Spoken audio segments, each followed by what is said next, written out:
Shalom sekalian, saudara sekalian, saya bersyukur untuk kembali lagi kita boleh belajar bersama-sama kebenaran firman Tuhan. Kita sudah sampai di dalam doa Bapa kami bagian yang kedua. Nah, saya mengajak kita lihat untuk pembahasan saya melalui PowerPoint. Nah, kita sudah di konten yang sebelumnya membahas tentang bagian yang pertama. Nah, kita sekarang akan masuk ke dalam bagian yang kedua, di mana kita akan melanjutkan apa yang sudah saya bahas di dalam konten sebelumnya di bagian yang pertama. Jadi, saya sangat menyarankan untuk Bapak Ibu yang mungkin baru menonton yang kedua, nanti kalau bisa nggak perlu tanya yang bagian yang pertama. Kita akan fokus ke dalam ayat yang 11 sampai yang 13. Ya, jadi kalau belum mengikuti konten yang part yang satu, saya sarankan untuk Bapak Ibu bisa lihat part yang satu, dan part yang kedua ini boleh memperlengkapi setiap kita untuk melihat keutuhan dari doa Bapa kami. Nah, saya akan bacakan kembali ayat Matius 6 ayat 9 sampai 13 supaya menyegarkan kita. Karena itu berdoalah demikian, Bapa kami yang di sorga, dikuduskanlah namamu, datanglah kerajaanmu, jadilah kehendakmu di bumi seperti di surga. Ayat 9 dan 10 saya sudah bahas di bagian yang pertama. Sekarang nanti kita akan fokuskan di dalam ayat 11 sampai sebenarnya ayat yang ke-15 nanti. Berikanlah kami pada hari ini makanan kami yang secukupnya. Dan ampunilah kami akan kesalahan kami seperti kami juga mengampuni orang yang bersalah kepada kami. Dan janganlah membawa kami ke dalam pencobaan, tetapi lepaskanlah kami daripada yang jahat. Karena Engkaulah yang punya kerajaan dan kuasa dan kemuliaan sampai selama-lamanya. Amin. Nah, di dalam doa Bapa kami ini, kembali saya ungkapkan, paling tidak ada asumsi yang keliru, yang seringkali dilakukan berulang-ulang, yaitu ini doa Bapa kami seringkali dijadikan satu mantra, supaya kita berpikir doa kita dikabulkan dan didengar oleh Tuhan. Jadi biasanya di dalam gereja-gereja dipraktekkan setelah menyampaikan doa syafaat, doa bagi negara, doa bagi gereja, doa bagi pergumulan sendiri, doa bagi pelayanan, bagi misionaris, selalu ditutup akhirnya dengan doa Bapa kami. Saya tidak mengatakan bahwa gereja-gereja yang melakukan itu adalah gereja yang percaya bahwa doa Bapa kami sebagai mantra. Tidak itu. Tetapi banyak sekali orang Kristen yang pada akhirnya menggunakan doa Bapa kami sebagai untuk melakukan sesuatu dan memohon sesuatu. Dan akhirnya ujung-ujungnya sebenarnya itu berbicara tentang mantra. Nah, itu adalah sebuah asumsi yang keliru. Lalu asumsi keliru yang kedua adalah seringkali beberapa orang Kristen merasa bahwa peredaksian doa itu jauh lebih penting daripada konsep yang ada di balik doa Bapa kami. Artinya begini, banyak sekali orang yang berdoa dengan kata-kata dalam doa Bapa kami, tapi tanpa memahami arti dari doa Bapa kami. Dan mereka merasa titik koma, penggunaan kata-kata di sana jauh lebih penting ketimbang konsep dari doa Bapa kami. Nah, sebenarnya dalam bagian ini yang Tuhan Yesus ajarkan bukanlah peredaksiannya, tetapi bagaimana caranya kita berdoa. Sekali lagi bukan tentang apa isi doanya, tetapi bagaimana berdoa. Itu jauh lebih penting bagi setiap kita. Dan kembali saya merefresh pembahasan kita soal doa Bapa kami, saya bagi struktur doa Bapa kami itu ke dalam 4 bagian, yaitu sapaan kepada Bapa, lalu permohonan yang berkaitan dengan Tuhan. Nah, nomor 1 dan nomor 2 ini sudah kita bahas di dalam pertemuan yang sebelumnya atau di dalam part yang pertama. Silakan Bapak Ibu nanti sesudah ini bisa mengikuti, baik itu dari channel saya ataupun dari channel Bara Digital Ministry. Nah, Bapak Ibu, sebenarnya 3 hal yang diminta di dalam doa Bapa kami itu berkaitan dengan nama Tuhan, dan dengan kerajaan Tuhan, dan juga tentang kehendak Tuhan. Jadi kita itu menempatkan Allah di atas kehendak kita. Makanya kita berkata, jadilah kehendakmu di bumi seperti di surga. Itulah keinginan dari setiap kita. Nah, struktur doa Bapa kami ini dilanjutkan dengan permohonan. Dan permohonan ini menarik sekali Bapak Ibu. Ada banyak permohonan yang manusia miliki. Tetapi ketika Yesus mengajarkan doa Bapa kami, ini adalah 3 kebutuhan manusia yang mendasar, yang di mana manusia itu selalu butuhkan. Yaitu pertama tentang makanan, makanan di mana kita hidup berdasarkan makanan. Yang kedua, permohonan supaya kita ini diampuni karena kita adalah manusia yang berdosa dari hari ke hari.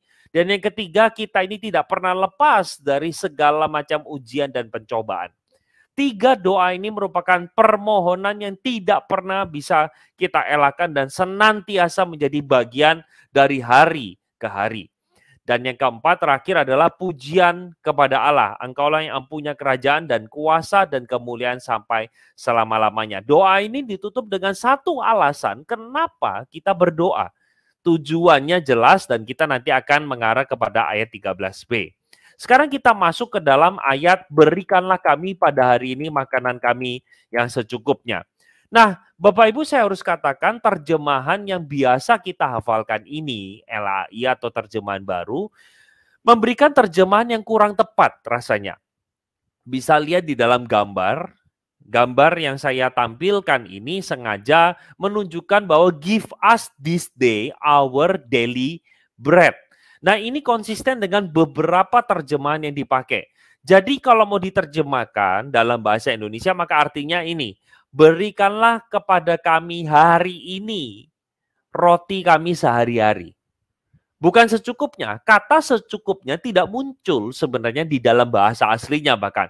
Dan beberapa terjemahan bahasa Inggris pada waktu saya periksa tidak muncul kata secukupnya. Jadi menurut saya seharusnya bagian ini diterjemahkan berikanlah kami roti pada hari ini untuk makanan sehari-hari. Atau kita boleh berdoa berikanlah kami hari ini roti yang kami akan makan. Seperti itu. Nah, sehingga bagian ini mengajarkan kepada setiap kita tentang apa? Tentang bagaimana kita perlu bergantung kepada Tuhan itu hari demi hari. Bukan berbicara tentang kita berdoa untuk nanti, maksudnya bagian ini justru menunjukkan kebergantungan kita kepada Tuhan dari hari ke hari. Bagaimana kita perlu memohon supaya Tuhan memberikan kepada kami makanan atau roti. Zaman itu memang roti itu adalah makanan pokok. Kalau kita itu sekarang nasi gitu ya. Tetapi itulah doa, permohonan di mana kita perlu Tuhan untuk menjaga, memelihara kita dengan makanan yang kita butuhkan. Jadi tidak ada sebenarnya pengertian secukupnya.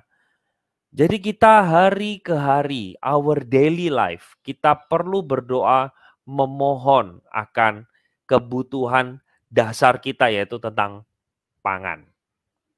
Nah, bagian yang berikutnya dilanjutkan dengan dan ampunilah kami akan kesalahan kami sama seperti kami juga mengampuni orang yang bersalah kepada kami. Bagian ini adalah kita meminta Tuhan untuk mengampuni kita dan itu harus berbanding lurus dengan kita mengampuni orang lain.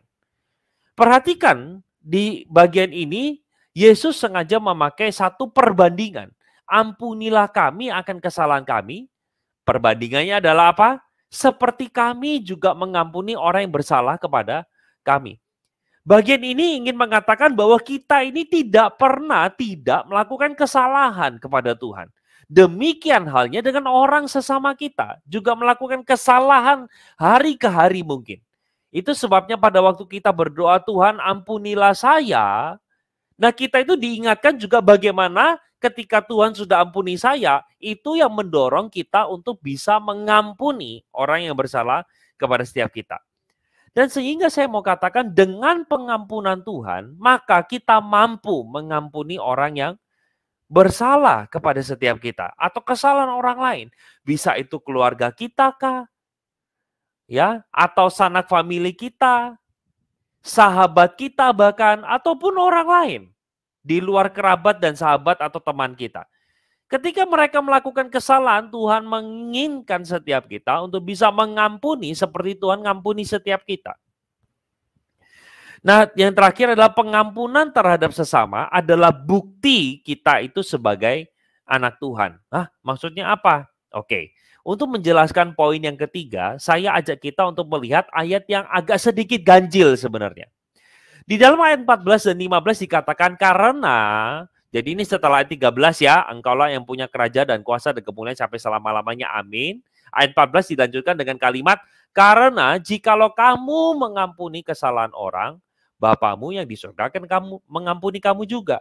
Tetapi jikalau kamu tidak mengampuni orang, Bapamu tidak akan mengampuni kesalahanmu. Nah Bapak Ibu, secara jujur kita katakan, waktu baca ayat ini, seolah-olah pengampunan Bapa kepada kita bergantung dari bagaimana saya ngampuni orang. Betul nggak? Coba ya kita baca ya ayat 14. Karena jikalau kamu mengampuni kesalahan orang, Bapamu yang di surga mengampuni kamu juga. Kalau kamu nggak mengampuni orang, Bapamu tidak akan ampuni kesalahanmu. Nah, timbul pertanyaan bukan? Loh, bukankah kita keselamatan kita lewat anugerah? Lah kenapa kok seolah-olah justru cara kita mengampuni sesama menjadi prasyarat Tuhan mengampuni kita? Nah, saya ingin katakan bahwa bagian ini tidak sedang bermaksud bahwa pada waktu saya itu mengampuni orang, maka saya mendapatkan keselamatan yaitu hidup kekal. Bukan itu poinnya. Poinnya Yesus sedang menekankan kepada setiap kita bagaimana ketika seseorang sudah diampuni oleh Tuhan, maka kita itu dimampukan untuk mengampuni orang yang bersalah kepada kita. Jadi saya ingin katakan ayat ini tidak mengajarkan bahwa pengampunan Bapa kepada kita itu bergantung atau ditentukan dari bagaimana kita ngampuni orang lain. Jadi bukan berdasarkan dari ayat ini kita bangun doktrin keselamatan kita, bukan. Tetapi justru ayat ini ingin memberitahu kepada kita tidak ada anak Tuhan yang tidak bisa mengampuni. Nah, kalau kita lihat di ayat 15, tetapi jikalau kamu tidak mengampuni orang, Bapamu juga tidak akan mengampuni kesalahanmu. Saya mau tanya, Tuhan itu kapan tidak mengampuni dosa atau kesalahan kita? Salah satu yang dicatat oleh Alkitab adalah mereka yang menghujat Roh Kudus. Mereka yang menghujat Roh Kudus adalah mereka yang tidak mengakui karya salib sebagai karya yang Tuhan berikan kepada manusia. Sebagai bentuk kasihnya kepada manusia berdosa. Mereka tidak akui itu. Nah, mereka yang tidak mengaku itu dikategorikan menghujat Roh Kudus. Mereka yang menghujat Roh Kudus itu tidak diampuni dosanya. Jadi, orang yang tidak bisa mengampuni orang yang bersalah patut bertanya, apakah dia sudah mengalami kasih Tuhan atau tidak? Nah, mungkin sebagian dari kita, Bapak Ibu, pada waktu mendengarkan bagian ini, mungkin dari kita masih bergumul untuk mengampuni keluarga kita kah, papa, mama kita, orang tua kita, adik kita, saudara kita, sahabat, teman, rekan pelayanan, ataupun orang lain. Kita sedang bergumul. Nah, kita mungkin kalau kita adalah anak Tuhan, seharusnya kita terus berproses. Kita ada rasa tidak nyaman ketika kita menyimpan dendam dan amarah. Nah, anak Tuhan seharusnya menggerakkan kita dengan kasih Tuhan untuk kita mengampuni orang yang bersalah kepada setiap kita. Ya, itu permohonan yang kedua. Permohonan yang pertama tentang roti yang kita minta setiap hari. Permohonan yang kedua adalah pengampunan. Permohonan yang ketiga adalah dan janganlah membawa kami ke dalam pencobaan, tetapi lepaskanlah kami daripada yang jahat. Nah, beberapa orang juga keliru memahami bagian ini. Loh, katanya Tuhan tidak pernah mencobai. Betul, Tuhan tidak pernah mencobai kita. Tetapi pencobaan itu tidak akan datang atas seizin Dia. Contoh, pernahkah kita ingat tentang kasusnya Ayub? Pada waktu Ayub itu mengalami segala macam kecelakaan, penderitaan, kita tahu di balik itu ada iblis yang ingin menguji Ayub atau mencobai Ayub. Nah, iblis rupanya tidak akan mungkin bisa mencobai Ayub tanpa seizin Tuhan. Nah, seruan janganlah membawa kami ke dalam pencobaan adalah kita mohon supaya Tuhan tidak mengizinkan untuk si jahat itu mencobai setiap kita. Tuhan itu tidak pernah begini, Bapak Ibu, tidak pernah punya maksud yang buruk untuk mencelakai kita, tidak pernah. Hati Tuhan selalu mengatakan Dia itu menguji kita, tetapi Dia tidak pernah mencobai kita. Tidak ada hari tanpa kita melewati cobaan dan ujian karena kita masih hidup di dalam daging. Maka permohonan ini mengingatkan kepada kita betapa lemahnya kita dan kita membutuhkan Tuhan yang menopang kita. Sehingga kita bisa dihindarkan dan dilepaskan dari cobaan si jahat itu. Bagian ini justru menguatkan setiap kita bahwa Tuhan tidak pernah mencobai kita. Tetapi pencobaan datang daripada yang jahat itu. Yang jahat itu selalu senantiasa ingin menjatuhkan kita. Dan permohonan ini menunjukkan betapa lemahnya kita dan membutuhkan Tuhan. Dan terakhir, doa Bapa kami ini ditutup dengan kalimat, dan Engkaulah yang empunya kerajaan, kuasa, dan kemuliaan sampai selama-lamanya. Amin. Kita mendasarkan bahwa segala keinginan kita, mulai dari Bapa kami yang di surga, dikuduskanlah namamu, datanglah kerajaanmu, jadilah kehendakmu. Dan 3 permohonan itu kita lakukan, kita panjatkan kepada Tuhan dengan sebuah dasar bahwa Tuhan itu harus ditinggikan, Tuhan yang harus didahulukan, dan keinginan kita harus kita sandarkan kepada Tuhan. Kita mendasarkan segala keinginan kita pada Tuhan, bukan karena jasa, bukan karena usaha kita. Kita harus tahu itu. Kenapa ditutup dengan kalimat ini? Kita harus ingat Bapak Ibu. Kita sebagai manusia seringkali ketika menghadapi pergumulan, penderitaan, kita mulai curiga sama Tuhan. Tuhan, aku kan sudah melayani Engkau. Tuhan, aku sudah kasih persembahan. Kok Tuhan gak jawab doa saya? Nah, kita harus ingat bahwa kita harus sandarkan keinginan kita. Bukan karena saya itu berjasa bagi Tuhan. Tidak. Tapi kita belajar untuk mengembalikan bahwa semua jawaban kita, jawaban doa kita, itu adalah untuk kemuliaan Tuhan. Jadi sama sekali tidak ada bagian kita di sana. Semuanya kita sandarkan bahwa doa itu yang terutama adalah bagaimana Tuhan itu dimuliakan dan ditinggikan. Dan kita mengungkapkan dengan kata amin menunjukkan bahwa kita yakin dan percaya bahwa Tuhan beserta dengan kita. Kita yakin bahwa kepada Tuhan itu ketika kita berdoa, Dia akan mendengarkan dan menjawab sesuai dengan waktu dan rencana Dia.